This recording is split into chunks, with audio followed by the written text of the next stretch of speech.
Olá! A pergunta de hoje é daquelas que vão direto ao ponto. Por que tanta gente boa que rala pra caranga ainda não chegou naquela marca dos R$ 10.000 por mês? A resposta, e é isso que a gente vai ver aqui, quase nunca está numa planilha complicada ou numa dica mágica de investimento. Ela está escondida num lugar bem mais fundo. O Dr. Morgan Housel já dá uma pista de ouro com essa frase aqui. O que ele está dizendo, no fundo, é que dinheiro tem muito menos a ver com matemática e muito mais a ver com comportamento. Para entender de grana, não adianta só olhar os juros. Tem que olhar para a história, para a ganância, para a insegurança, para o otimismo. Em resumo, é sobre a nossa psicologia. Exatamente. O sucesso com dinheiro é, antes de tudo, um jogo que a gente joga aqui dentro, na nossa cabeça. Não é tanto sobre o que acontece lá fora, no mercado, mas sobre o que acontece aqui dentro da mente.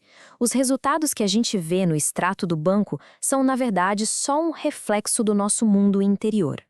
E olha, essa citação do T. Harv Eker mata a charada.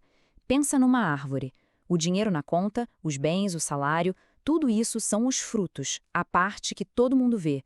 Mas o que gera esses frutos são as raízes, que ficam escondidas.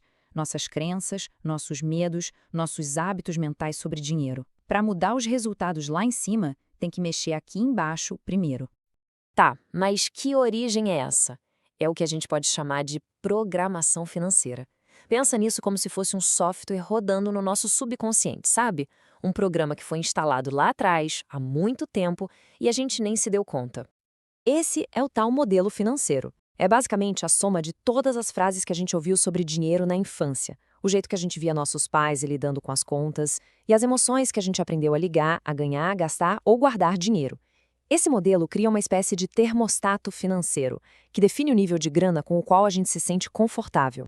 E o poder dessa programação é um negócio impressionante. Housel mostra que, embora as nossas experiências pessoais sejam só um pinguinho no oceano do que acontece no mundo, elas formam uns 80% da nossa visão sobre como o dinheiro funciona. Isso cria um viés enorme, uma lente única através da qual a gente toma todas as nossas decisões. E aí, como é que se muda isso? T. Harv Eker sugere um processo de 3 passos. Primeiro, conscientização. É parar e pensar quais eram as ideias sobre dinheiro na minha casa quando eu era criança. Segundo, entendimento. Ok, como essas ideias moldaram a minha vida financeira até hoje? E o passo mais importante, a dissociação. É perceber que essa programação foi só um aprendizado do passado, não é quem a gente é. É possível escolher um novo caminho. E essa escolha de um novo caminho nos leva direto para uma diferença fundamental de mentalidade. E aqui não se trata de quanto dinheiro se tem no banco, mas de como se pensa sobre ele. Esse aqui é o ponto de partida de tudo. A mentalidade que a gente pode chamar de pobre se coloca no lugar de vítima. A culpa é da economia, do governo, do chefe, sempre de algo externo. Já a mentalidade rica assume 100% a responsabilidade. Ela não fica esperando as coisas acontecerem, ela faz acontecer. É a diferença entre ser passageiro do barco e ser o piloto. E esse ponto é para a gente refletir. Pensa bem, é impossível se manter no papel de vítima e ao mesmo tempo ser rico. Uma coisa anula a outra. Para construir riqueza, o primeiro passo é abandonar essa mentalidade de que a culpa é dos outros. A outra grande diferença está na escala do pensamento. A lógica é simples. A remuneração que se recebe é proporcional ao valor que se entrega. Quem pensa pequeno acaba ajudando pouca gente, resolve problemas pequenos e recebe pouco em troca. Quem pensa grande busca impactar a vida de milhares, milhões de pessoas e a recompensa financeira tende a seguir essa mesma escala. E isso nos leva para a perspectiva. Onde está o foco? Diante de um desafio, a mentalidade pobre enxerga o risco, o problema, tudo que pode dar errado. Já a mentalidade rica, na mesma situação, enxerga o potencial de crescimento, a oportunidade escondida, o que pode dar certo. E tem uma lei universal que não falha: aquilo em que a gente foca se expande. Agora a gente vai entrar num dos conceitos mais contraintuitivos sobre dinheiro. A gente cresce aprendendo a associar riqueza com um carrão, casa gigante, roupa de marca, mas a verdade é exatamente o contrário. Housel resume essa ironia de um jeito perfeito. A riqueza que a gente vê, o consumo, o luxo, é o dinheiro que já foi embora. O que as pessoas enxergam não é a fortuna da pessoa, mas a ausência dela. É a prova de que aquele dinheiro não está mais trabalhando para quem gastou. Então, a definição correta de fortuna é essa. São os ativos que ninguém vê.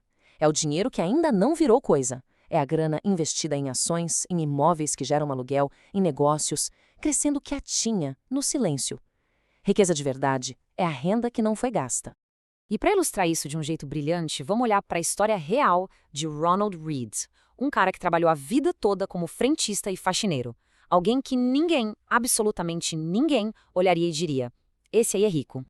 Quando Ronald Read faleceu, aos 92 anos, ele deixou uma fortuna de 8 milhões de dólares. E a maior parte foi doada para um hospital e uma biblioteca da cidade dele. A notícia, claro, deixou todo mundo que conhecia ele de queixo caído. Aí vem a pergunta óbvia, né? Como? De onde veio essa grana toda? Ele ganhou na loteria? Recebeu uma herança secreta de um parente distante?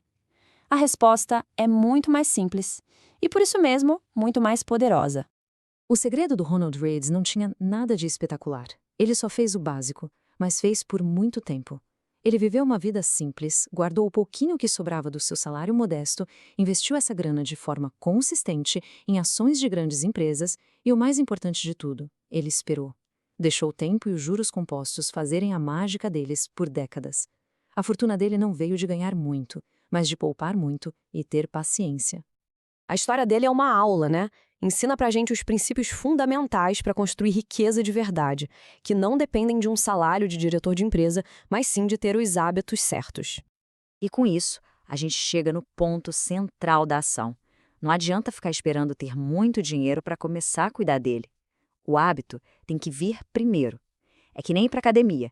Se a gente não treina um músculo com pouco peso, ele não vai aguentar muito peso lá na frente. Quem não sabe gerenciar R$ 1.000, com certeza vai se enrolar para gerenciar 100 mil. O T. Harv Eker oferece um sistema muito prático e poderoso para isso.